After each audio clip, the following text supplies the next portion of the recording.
Assalamualaikum warahmatullahi wabarakatuh. Waalaikumsalam warahmatullahi wabarakatuh. Alhamdulillah wa syukrulillah wa ala ni'amillah wa la hawla wa la quwwata illa billah. Rabbi shrah li sadri wa yassir li amri wahlul 'uqdatam min lisani yafqahu qawli. Qalu subhanaka la ilma lana illa ma 'allamtana innaka antal 'alimul hakim. Wa qad qala Allah ta'ala fi kitabihil karim, a'udzu billahi minasy syaithanir rajim, fadzakir fa inna dzikra tanfa'ul mu'minin. Shadaqallahul 'azim.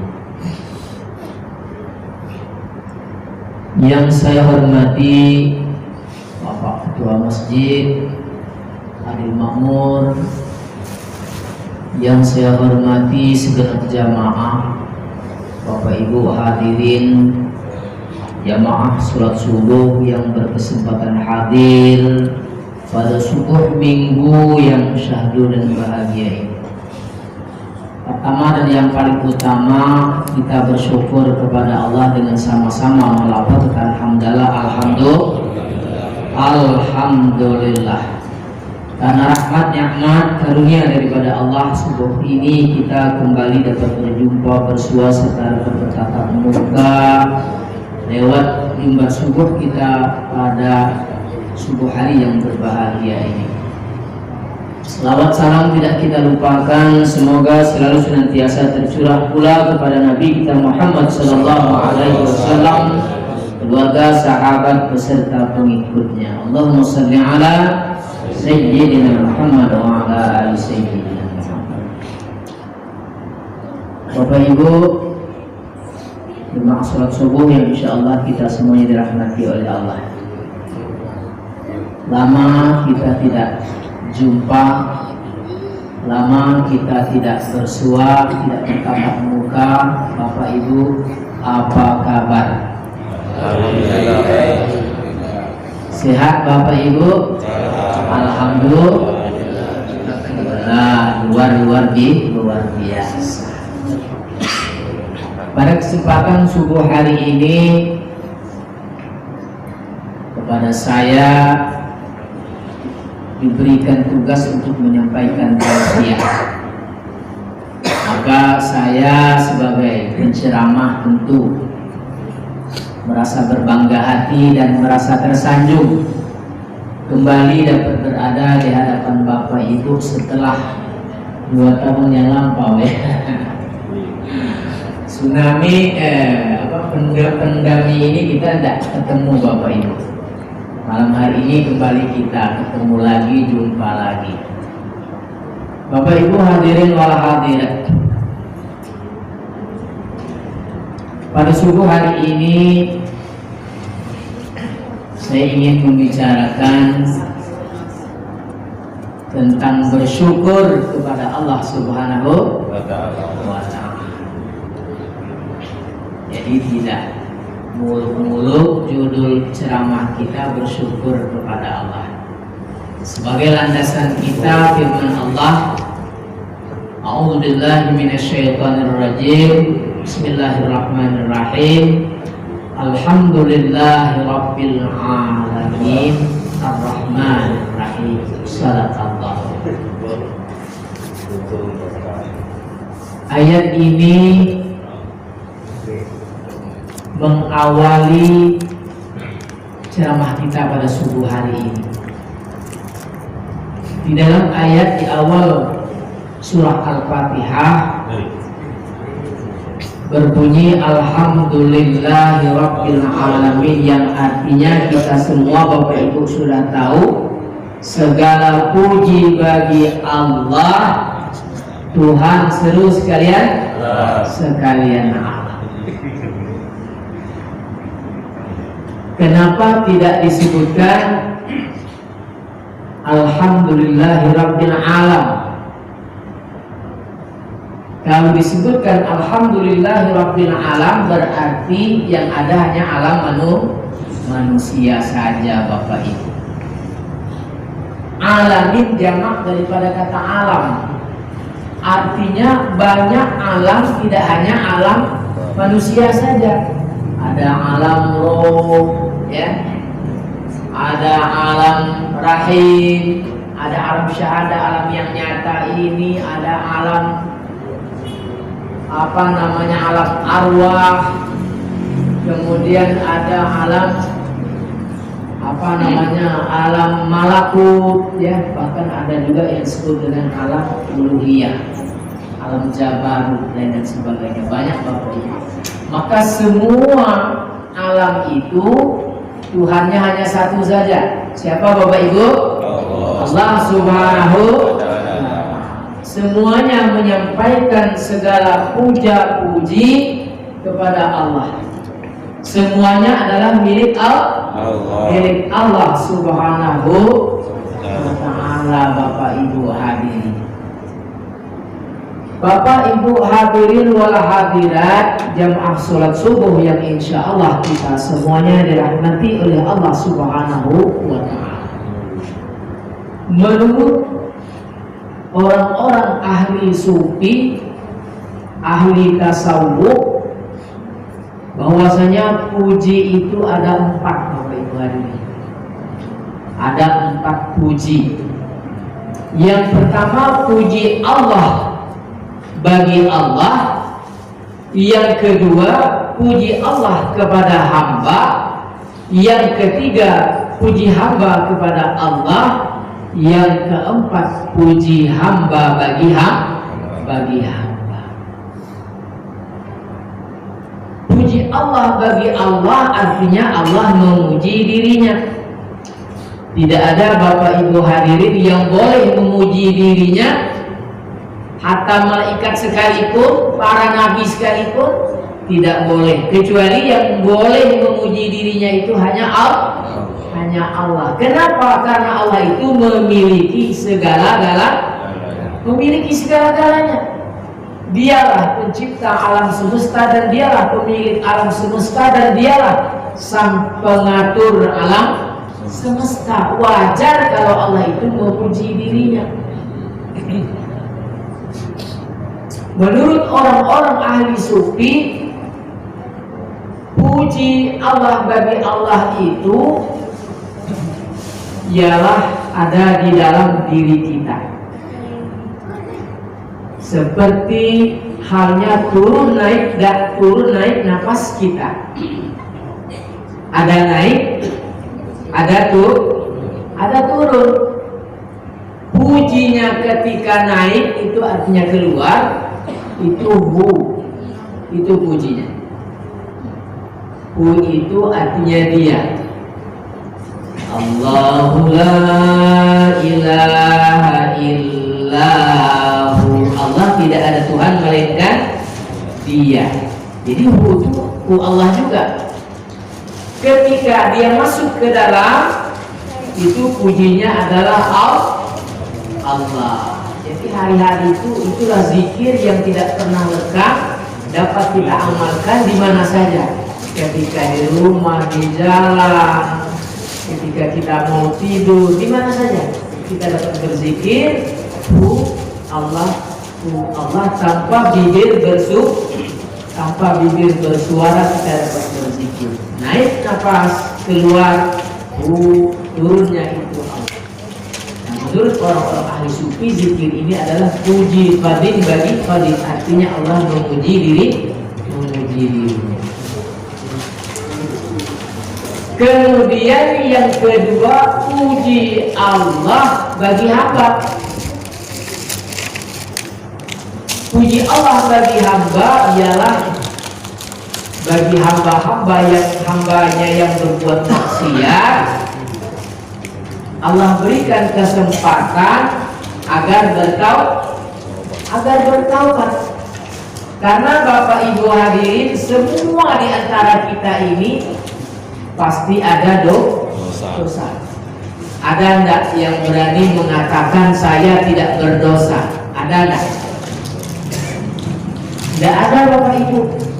Kecil besarnya dosa pasti ada. Pasti ada. Di sana dosa, di sini dosa, di mana-mana orang berdosa. Sebaik-baik orang berdosa yang taubat pada Tuhannya. Di sana dosa, bisa Bapak Ibu. Di sana dosa, di sini dosa, di mana-mana orang berdosa. Sebaik-baik orang berdosa yang taubat pada Tuhannya. Ni'mal 'abdu innahu awwab. Jadi Allah memuji hamba-hambanya yang bertaubat. Seperti siapa? Nabi Allah Ayyub alaihissalam. Seperti siapa lagi? Nabi Allah Saleh alaihissalam. Apa kesalahan Ayyub? Ayyub ini Bapak Ibu kita semua pernah mendengar, ya, karena imannya kuat diuji oleh iblis. Bagaimana supaya Ayyub ini tergoyang keimanannya? Maka karena tidak mempan, berkumpullah iblis di pinggir pantai, lalu ditiuplah di ubun-ubunnya, keluarlah bintik-bintik merah. Kemudian jadilah koreng, kemudian membusuk Bapak Ibu hadirin, sehingga di kampung, orang-orang di kampung itu tidak mau menerimanya. Mereka harus diusir ke pinggiran hutan. Bapak Ibu hadirin wal hadirat, setelah diusir ke pinggiran hutan, maka istrinya yang bernama Siti Rahmah mempunyai rambut yang sangat panjang sampai ke tumit Bapak Ibu. Kalau zaman dulu Bapak Ibu itu kalau digelung bagus kalau rambutnya panjang. Sehingga Siti Rahmah ini mencari pekerjaan untuk makan Ayyub. Bekerjalah di satu pabrik roti, kemudian dari hasil itulah untuk memberi makan Ayyub. Setelah bos pabrik roti tadi tahu kalau ini adalah Ayyub yang kena penyakit apa dari Ustaz? Kusta, ya, yang badannya membusuk, maka tukang roti itu pun memberhentikan, tidak boleh bekerja. Akhirnya Siti Rahmah mau pinjam uang, tidak dikasih. Dia mau ngasih uang kalau rambutnya dipotong dijual. Akhirnya terpaksalah Siti Rahmah memotong rambutnya, menjual gelungnya itu. Ditukarkan hanya dengan 2 potong roti Bapak Ibu hadirin. Dibawalah pulang roti tadi ke rumah.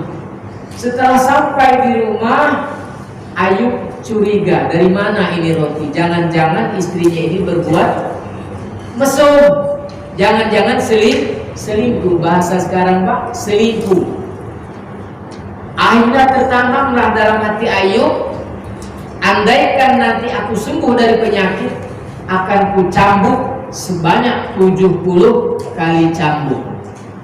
Singkat cerita, dengan kehendak dan seizin Allah, ini si Ayyub sembuhlah dari penyakitnya. Menurut keterangan, sembuhnya itu karena penyakitnya tadi sampai berulat-ulat tadi jadi tahun, maka tahun tadi ada madunya, dengan madunya itulah menjadi sembuhlah si Ayyub tadi. Setelah selesai Ayyub tadi daripada sembuh daripada sakitnya, maka ia teringat akan nazarnya, bahwa dia akan mencambuk istrinya. Ternyata Bapak Ibu, nazar itu wajib dibayar. Nazar itu wajib, jadi jangan mudah-mudah bernazar. Nabi Ayub bernazar akan mencambuk istrinya setelah sembuh. Dia akan mencambuk istrinya, tetapi Allah menyuruh, wahai Ayub, tunaikanlah nazar kamu, tapi hanya dengan 1 kali cambuk. Bapak Ibu hadirin. Kemudian Ayub pun bertaubat kepada Allah Subhanahu wa taala atas kesalahannya. Inilah yang dimaksud ni'mal abdu innahu awwabun, sebaik-baik hamba itu adalah hamba yang bertaubat. Kemudian yang kedua seperti Nabi Saleh. Nabi Saleh itu Bapak Ibu hadirin punya istri 99. Ada Bu, Pak terdengar sekarang ini orang punya istri 99. Ada mungkin cuma tidak dipublikasikan ya, tapi kalau Nabi Saleh 99 dicatat di dalam kitab. Kemudian cerita Nabi Saleh ini begini. Dia mau cukupkan istrinya sampai 100, dia ambil istri petani Bapak Ibu. Akhirnya Allah memperhatikan ini Saleh ini sudah tidak beres. Bahasa apa dusunnya tak yes. Ya, tak yes ini Saleh. Maka dikirimlah Bapak Ibu hadirin 2 malaikat untuk mengadili Ayub. Untuk mengadili Nabi Saleh. Dia menyerupa seperti manusia biasa, dengan tiba-tiba dia masuk ke rumah Nabi Saleh. Nabi Saleh itu terkejut, dari mana kalian? Kata orang itu, kami tinggal di sekitar sini, cuman kami ini ada masalah. Masalah kami ini, saya ini punya istri 1, punya kambing 1, kata yang satu. Sedangkan teman saya ini punya kambing 99. Dia mau cukupkan kambingnya 100, diambilnya kambing saya. Maka ini wahai Nabi Saleh, saya minta keadilan. Wah, kata Nabi Saleh, ini harus diadili. Ini tidak benar, ini sudah kecurangan. Timbul lagi, nyeletuk lagi yang satu, wahai Nabi Saleh, bagaimana kalau engkau punya istri 99 lalu kau ambil istri petani? Terkejut, tersentak Nabi Allah Saleh. Ini pasti bukan orang biasa. Ini pasti orang yang luar biasa. Dia sudah menebak ini adalah malaikat.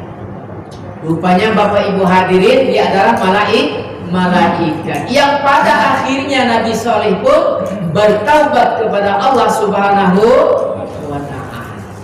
Bapak Ibu hadirin wal hadirat jamaah salat subuh yang insya Allah kita semuanya dirahmati oleh Allah Subhanahu wa ta'ala. Jadi nazar jangan basing-basing gitu bernazar. Kalau kita ingin bernazar yang ringan-ringan saja, kalau anak saya nanti tamat sekolah saya bikin nasi gemuk aja lah. 10 piring bagi kanan kiri, atau nanti saya puasa sajalah 3 hari bernazar. Artinya kalau terkabul bayarannya tidak berat. Ini bernazar nanti mau sholat ke 7 makam wali, ya kan ada seperti itu. Ketika terkabul tidak terbayar, atau memotong seekor kerbau terkabul tidak terbayar, ini namanya hutang. Yufuna bin nadri wa yakhafuna yawman kana mustatira. Artinya pada suatu hari nazarnya itu berdatangan Bapak Ibu hadirin. Jadi mereka takut suatu hari nazarnya itu berdatangan. Maka itu jangan sampai nazar tidak terbayar. Di zaman Nabi Shallallahu Alaihi Wasallam ada orang bernazar karena sakit tidak pernah berhenti, berobat kemana-mana masih sakit juga. Akhirnya Bapak Ibu hadirin, orang ini kayaknya semacam frustasi. Dia bernazar, kalau sembuh penyakit saya ini, saya akan makan kotoran anjing. Jadi sudah frustasi, berobat kemana-mana nggak sembuh. Akhirnya dia melihat kotoran anjing. Saya bernazar, jika saya sembuh, saya akan makan kotoran anjing. Rupanya dengan kehendak dan seizin Allah, orang ini sembuh Bapak Ibu. Sembuh. Akhirnya dia mencoba-coba mendekati kotoran anjing. Tidak berani dia mau makan. Akhirnya minta solusi dengan baginda Rasulullah Sallallahu Alaihi Wasallam. Setelah minta solusi kepada Rasul, ya Rasulullah, adakah solusi? Saya ini sakit, kalau saya sembuh, saya bernazar mau makan kotoran anjing. Kata Rasulullah, ada solusinya. Jika engkau nanti ada hari yang hujan, maka kau cari rumah orang yang tidak pernah sholat, maka kau tadah airnya, kemudian airnya itu kau minum, itu sama dengan kau minum kotoran anjing. Akhirnya Bapak Ibu hari dia bayar nazarnya menuruti solusi yang ditunjukkan oleh baginda Rasulullah Sallallahu Alaihi Wasallam. Bapak Ibu hadirin wal hadirat jamaah sholat subuh yang insya Allah kita semuanya dirahmati oleh Allah Subhanahu wa Ta'ala.